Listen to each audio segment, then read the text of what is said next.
사무엘이 사울에게 이르되 여호와께서 나를 보내 왕에게 기름을 부어 그의 백성 이스라엘 위에 왕으로 삼으셨은즉 이제 왕은 여호와의 말씀을 들으소서. 만군의 여호와께서 이같이 말씀하시기를 아말렉이 이스라엘에게 행한 일 곧 애굽에서 나올 때에 길에서 대적한 일로 내가 그들을 벌하노니 지금 가서 아말렉을 쳐서 그들의 모든 소유를 남기지 말고 진멸하되 남녀와 소아와 젖먹는 아이와 우양과 낙타와 나귀를 죽이라 하셨나이다 하니 사울이 백성을 소집하고 그들을 들라임에서 세어보니 보병이 20만 명이요 유다 사람이 10,000명이라. 사울이 아말렉 성에 이르러 골짜기에 복병시키니라. 사울이 겐 사람에게 이르되 아말렉 사람 중에서 떠나가라. 그들과 함께 너희를 멸하게 될까 하노라. 이스라엘 모든 자손이 애굽에서 올라올 때에 너희가 그들을 선대하였느니라. 이에 겐 사람이 아말렉 사람 중에서 떠나니라. 사울이 하윌라에서부터 애굽 앞 술에 이르기까지 아말렉 사람을 치고 아말렉 사람의 왕 아각을 사로잡고 칼날로 그의 모든 백성을 진멸하였으되 사울과 백성이 아각과 그의 양과 소의 가장 좋은 것 또는 기름진 것과 어린 양과 모든 좋은 것을 남기고 진멸하기를 즐겨 아니하고 가치 없고 하찮은 것은 진멸하니라. 듣는 것이 순종입니다. 어느 날 무디 목사님이라고 있어요. 무디 목사님 되게 훌륭한 목사님이시고 예전에 미국에서 엄청난 사역을 하신 분인데 이 목사님을 제자가 있었어요. 제자이면서 같이 사역을 했던 토레이 목사님이 있어요. 토레이 목사님. 이 무디 목사님이 토레이 목사님하고 미국 시카고의 높은 빌딩에 어느 날 올라갔어요. 엄청 높은 빌딩에 올라가서 전경을 내려다보면서 토레이 목사님에게 이런 얘기를 했어요. 목사님, 나는 지금 여기서 하나님이 뛰어내리라고 그러면 난 당장 뛰어내릴 수 있을 것 같아. 이렇게 얘기했어요. 좀 당황스럽지. 어처구니 없는 말이잖아, 그지? 여기서 갑자기 뛰어내리라고 보실 리가 있나? 근데 그렇게 말씀하시면 난 뛰어내릴 수 있을 것 같아. 엄청 높은 빌딩에서. 이 말을 들으면서 무디 목사님이 정말 농담처럼 얘기했을지 어쩔지는 모르겠는데 하나님의 말씀에 대한 정말 엄청난 순종하는 마음이 있으시구나. 이제 그런 것들을 느끼게 됐어요. 하나님이 그 높은 빌딩에서 목사님 보고 뛰어내려라 그런 말 안 하시겠지. 부담탄하게. 여러분, 그런데 이 우리의 이성, 인간의 이성하고 상식을 초월하는 명령을 따라가는 게 쉽지 않은 거예요. 그런데 여러분, 한번 질문. 이게 순종인데 여러분 이렇게 상식을 뛰어넘는 이런 명령을 한다면 여러분은 어떨 것 같아요? 이 무디 목사님이 저 빌딩 꼭대기에서 하나님이 뛰어내리라면 나 뛰어내릴 수 있을 것 같아요. 여러분에게 그런 명령이 만약에 떨어지면 어떡할 것 같아요? 원규의 반응은? 어떨 것 같아? 좀 당황스럽잖아. 이성적이지 않고 상식적이지 않은 명령이잖아. 그치? 그때 나는 어떻게 대답할까? 한번 생각해봐. 오늘 우리가 읽은 이 본문 사무엘이 사울을 왕으로 세우고 사울에게 하나님께서 이제 아말렉이라는 사람과 나라와 싸워서 이제 전쟁을 하는데 주신 명령이 나올 건데 우리가 순종하는 거는요, 누구나 할 수 있는, 지킬 수 있는 것을 순종하는 건 사실 순종이라고 말하기가 좀 하나님의 말씀에 진짜 순종한다는 것은 우리 인간적인 이성과 상식을 뛰어넘는 것을 순종하는 것을 이게 진짜 순종이다 라고 말할 수 있었죠. 그래서 오늘 이 사울, 사무엘 하나님께서 아말렉을 치라고 하신 이 전쟁 상황 속에서 한번 그 순종에 관해서 우리가 생각을 해보려고. 사무엘은 하나님의 말씀을 듣고 말씀을 사람들에게 이스라엘 백성에게 전달하는 선지자라는 직분을 가진 사람입니다. 그날 하나님께서 사무엘에게 말씀하셨어요.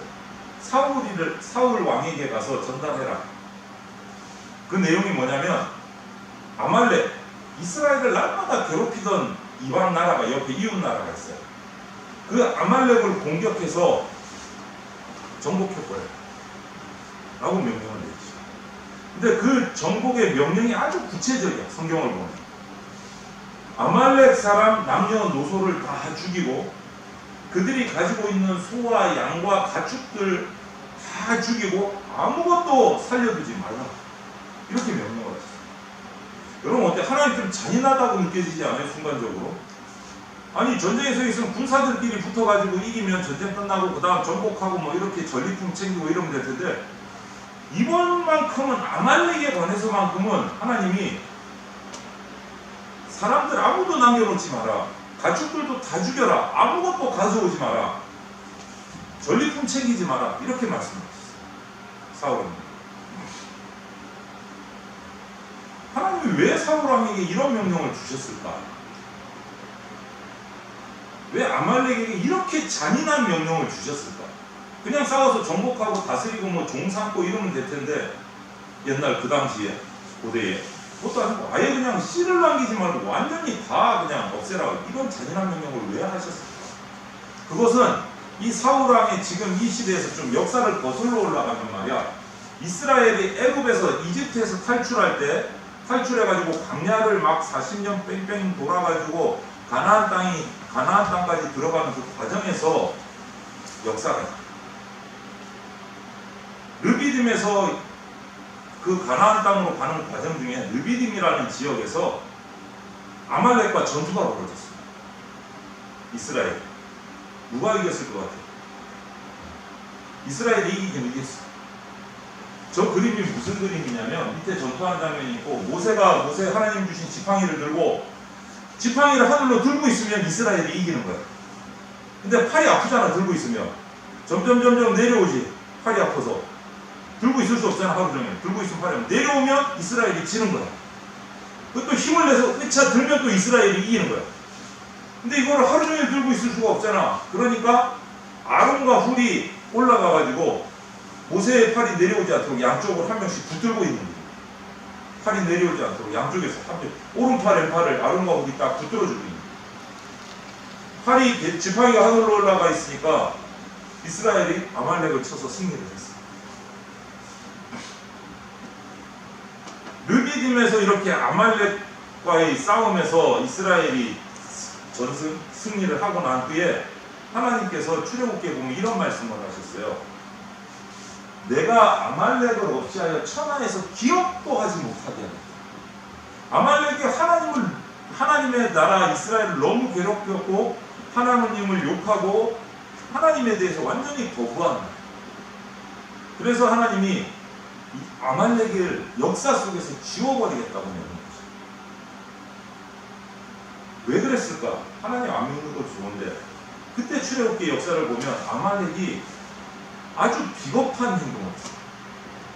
정말 힘들게 광야길을 걸어가고 있는 이스라엘 백성, 어린 아이도 있고 마차에다가 뭐 리어커에다가 소에다가 나귀에다가 꼬맹이들을 태워가지고 너무 힘들게 이제 가나안으로 가는 그 이스라엘 백성을 보고 몰래 숨어서 뒤로 가가지고 이스라엘 어린 아이들과 이런 아이들을 노인들을 쳐서 죽이고 가축을 빼앗습니다.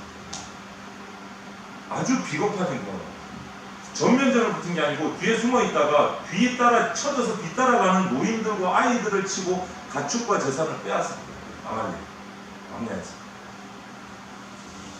지친 사람들을 공격하고 하나님이 당신이 사랑하는 이스라엘 백성을 그렇게 비겁하게 공격하고 야비하게 공격하는 아말렉을 바라보면서 이 말씀을 하십니다. 아말렉을 아예 천하에서 역사 속에서 기억하지 못하게 해버립니다. 한마디로 아말렉의 모든 것을 완전히 다 없애겠다. 모든 것을. 이 역사 속에서 사울이 사무엘을 통해서 명령을 받은 거예요. 아말렉을 완전히 아무것도 남기지 말고 아무것도 전리품치하지 말고 싹 다 없애라. 사울왕이 군대를 모집했습니다. 21만 명이 모집이죠. 21만 명. 그래서 아말렉 성으로 쳐들어갔어요. 아말렉 사람들과 전쟁이 드디어 벌어졌습니다. 그런데 사울이 이상한 행동을 해요. 이기는 이겼어. 전쟁에서 아말렉을 완전히 쳐 부셨어. 하나님 치라는 대로 쳐가지고 다 전쟁에 승리를 했어. 그런데 좋은 것들을 남겨가지고 가지고 온 거야. 하나님 명령은 뭐였지? 아무것도 남기지 말아야 했잖아. 욕심내지 말고 아말렉의 것은 아무것도 남기지 말고 다 없애버리고 오라 그랬는데 자기 마음에 드는 것들을 전리품을 챙겨가지고 온 거야. 하나님 이걸 아시지. 무슨 모르실 리가 없어요. 사울이 하나님의 명령대로 행하지 않은 것을 아셨어요. 불순종한 걸 아셨어요. 그래서 사무엘을 또 사울에게 보내십니다. 하나님 보내서 하나님 말씀을 전해요. 사무엘이 가서 봐도 갑자기 가축소리, 양소리가 들리고 낙타소리가 들리고 소소리가 음매하는 소 우는 소리가 들리고, 아니 이게 무슨 소리입니까 임금님? 물으니까 사울왕의 대답은 이거였어요. 하나님께 제사 드리려고 양떼 소떼 중에 제일 건강하고 좋은 것은 내가 남겨가지고 끌고 왔다. 아말렉과의 전쟁. 하나님께 제사 드리려고 그렇게 대답을. 여러분 정말로 사울왕이 하나님께 제사 드리기 위해서 좋은 것을 죽이지 않고 남겨서 가져왔을까? 어떨 것 같아요? 지금상 분위기. 그렇지 않습니다. 자기 주머니를 채워놓죠. 결국 사울은 아말렉에게 모든 것을 다 남김없이 진멸하라는 하나님의 명령에 불순종한 거예요. 이 모습을 확인한 사무엘이 사울에게 이렇게 말합니다. 하나님께서 원하시는 것은 번제가 아니라 그분의 목소리를 듣는 거다. 듣는 거다. 순종하는 거다. 여러분, 하나님이 오늘날도 마찬가지. 우리에게 원하시는 것은 순종이에요. 순종. 제사가 아니고 순종이에요. 순종이 먼저예요. 사울 임금이 진짜 하나님께 드려야 될 제사는 번제나 소제나 막 좋은 양 살찐 소를 가지고 드리는 제사가 아니고 순종이 있는 제사를 드려요. 순종이 있는 제사. 사울에게 하나님을 말씀을 전해준 사무엘 같은 선지자가 지금은 없어요. 하나님의 말씀을 들어야 되는데 그래야 순종을 하지. 그렇잖아. 여러분이 하나님 말씀을 어떻게 들을까? 듣는 방법이 뭘까? 첫 번째가 이거야. 성경을 읽으면 하나님 말씀을 듣고, 그래서 우리가 PT를 하고 설교를 듣고 이러는 거지. 성경을 읽으면 하나님의 음성이 들려요. 그때 순종할 말씀들이 들려집니다. 그런데 말씀을 많이 듣다 보면 이런 경우가 생겨. 이 말씀을 내가 순종을 해야 되나 말아야 되나. 사울과 같은 마음이 생길 거예요. 이거는 힘들 것 같은데, 내가 바쁜데, 여러 가지 핑계들이 생길 수 있어요. 예를 들면 이것이 좀 무리한 예가 될 수 있는데, 원규가 준석이한테 뺨을 한 대 딱 맞았어. 준석아 그런 적 있냐? 원규 한 대 때린 적 있냐? 근데 한 대 때린 적 있어. 맞았어. 준석이가 원규한테를 오른쪽을 딱 때렸어. 한 주먹 날렸어. 그럼 원규의 반응은 뭐야? 어떻게 해야 되냐? 원규는 어떻게 할 것 같아? 준석이한테 한 번 맞았어. 원규 어떻게 할 것 같아? 가만히 있어야 돼. 야, 준석아, 내가 믿고. 가만히 있는데 맘 놓고 한번 때려봐. 진짜 때릴 것 같은데. 너무 절친이라서 못 때리나? 성경이 뭐라고 말하냐면 이래. 오른뺨을 맞으면 너도 한 대 가서 오른뺨 때려라가 아니고, 오른뺨을 맞았으면 왼쪽 뺨도 돌려야 돼. 이해가 돼? 성경이 이렇게 얘기해. 오른뺨을 맞았으면 그 사람한테 왜 뺨 때려도 된다고. 성경은 이렇게 얘기해. 이게 도대체 무슨 말씀입니까? 이 말씀에 순종할 수 있을까? 준석이한테 한 대 맞았어. 그럼 요 정도 때려봐. 준석아 여기도 때려야지. 이렇게 말할 수 있을 것 같아, 원규? 그거는 좀 아닌 것 같지. 가만히 있는 것까지는 좋은데 한 대 더 맞으면 폭발할 것 같지. 근데 성경은 오른뺨을 맞았으면 왼뺨도 돌려. 참 어려운 말씀. 이 말을 어떻게 순종하지? 이 말씀. 맞는 순간 속에서 막 부글부글 이게 막 폭발하려고 올라올 텐데 이거 어떻게 하지? 이때 기도하고 말씀 순종하기 위해서 마음을 다스려야 돼요. 하나님의 말씀을 순종하는 것이 그렇게 쉽지는 않아요. 하지만 그 순종의 결과가 너무 달콤한 거예요. 당장은 힘들지만 너무 달콤한 거예요. 거기에 관해서 우리가 경험해야 돼요. 또 하나, 하나님의 말씀을 듣기 원한다면 성경을 묵상해. 우리 큐티 날마다 말씀 읽고 묵상하고 듣는 묵상은요 되새김. 처음에 말씀을 읽는 것이 성경 전체 숲을 보는 거라면 묵상하는 것은 숲 속에 자세하게 들어가지고 나무 한 그루 한 그루를 살펴보고 풀을 하나하나를 살피는 걸 묵상이라고 할 수 있어요. 멀리서 보는 숲이 아름답기도 하고 당연히 멋지지만 그 가까이 들어가서 나무를 보면 또 거기서 즐기는 멋진 모습들이 있다. 그래서 말씀을 들을 때 하나님의 음성을 들을 수 있고 말씀을 묵상할 때 하나님의 음성을 들을 수 있어요. 동물 중에 되새김질하는 동물이 뭐가 있지? 주석이 뭐 있어? 되새김질하는 동물. 우리가 제일 좋아하는 소. 소고기 좋아하는 소. 소를 보면 그 내부 내장이 우리는 위장이 하나잖아. 사람은. 소는 4개래 4개. 위가. 이해가 돼? 4개가 있어 위장이. 그래서 먹은 음식물을 한꺼번에 끝내는 것이 아니고 1번 위장에 넣었다가 소화가 잘 안 되니까 그 풀을 다시 끄집어내서 우물우물 해갖고 2번 위장으로 보내. 이걸 계속 꺼내서 또 씹어. 그 다음 3번으로 보내. 그 다음 또 꺼내서 또 씹어. 그 다음 4번으로 보내서 소화가 돼.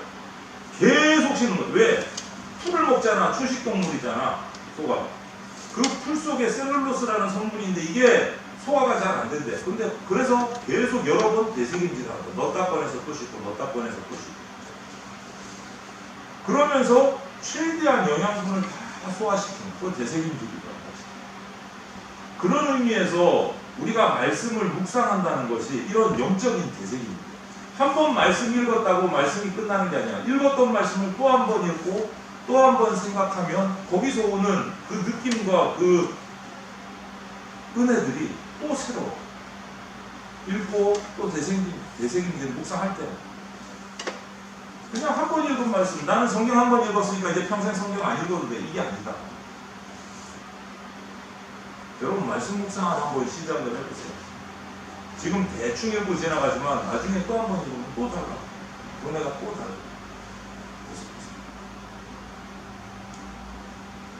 그리고 아침마다 제가 카톡방에 올려드리는 그 신앙 격언들도 계속 한번 여러분들이 읽고 또 읽어보세요. 신앙의 인물들이 자기의 은혜를 고백한 격언들이죠. 그 가운데서 하나님 주신 은혜들이 있어요. 그때 순종할 수 있는. 성경을 읽고 말씀을 들었지만 말씀 그대로 순종하는 것은 정말 쉽지 않아요. 여러분, 하나님께서 우리에게 말씀을 주신 이유는 순종할 때 열매를 주신답니다. 순종할 때. 그런데 사울은 자기 마음대로 스스로 판단해서 자기가 볼 때 좋은 것은 살려두고 자기가 볼 때 보잘것없고 볼품없는 것은 죽여버리고 자기가 판단했어요. 하나님의 명령을 자기가 판단해요. 자기 기준. 여러분, 하나님이 우리에게, 저와 여러분들에게 원하시는 것은 우리의 기준으로 하나님의 말씀을 판단하고 순종하는 것을 원하는 게 아니고, 비록 어떤 경우에는 나하고 하나님 뜻이 맞아서 순종이 쉬운 순종도 있을 수 있겠지만 때로는 내 생각과 내 기준과는 하나님의 뜻과 맞지 않을 때가 있어요. 그런데 맞지 않을지라도 하나님의 말씀에 순종하기를 원하십니다. 그 순종을 할 때 하나님이 순종하는 여러분들에게 주시는 그 보상은 정말 기가 막힙니다. 우리가 상상할 수 없는 은혜와 보상을 주십니다. 하나님의 말씀에 순종합니다. 그것은 경험해 보아야 돼. 내가 아무리 설명을 해도 여러분은 그거를 100% 공감할 수가 없어요. 그런데 약속은 분명해. 하나님의 말씀에 순종할 때 하나님께서 상급을 주신다는 것은 100%. 그래서 여러분, 하나님의 말씀이 나하고 맞아서 순종하는 것은 정말 행복하고 쉽지만 맞지 않았을 경우에도 내 의견을 내려놓고 하나님의 말씀에 순종하는 것, 그 순종으로 나갈 수 있기를 바랍니다. 레벨이 높은 순종이지. 그런데 그때 주신 하나님의 상급은 대단합니다. 여러분들이 그런 순종을 통해서 하나님이 주신 은혜들을 맛보고 선물들을 한번 받아보세요. 여러분의 인생의 자세가 바뀌고 마음가짐이 달라요. 마음가짐. 그래서 하나님 말씀을 묵상하고 순종하고 그러한 사람들이 여러분 가운데서 있어서 여러분들이 세상의 친구들과는 다른 모습으로 레벨이 다른 모습으로 살아가고 하나님의 축복을 받는 그런 친구들이 되기를 바랍니다.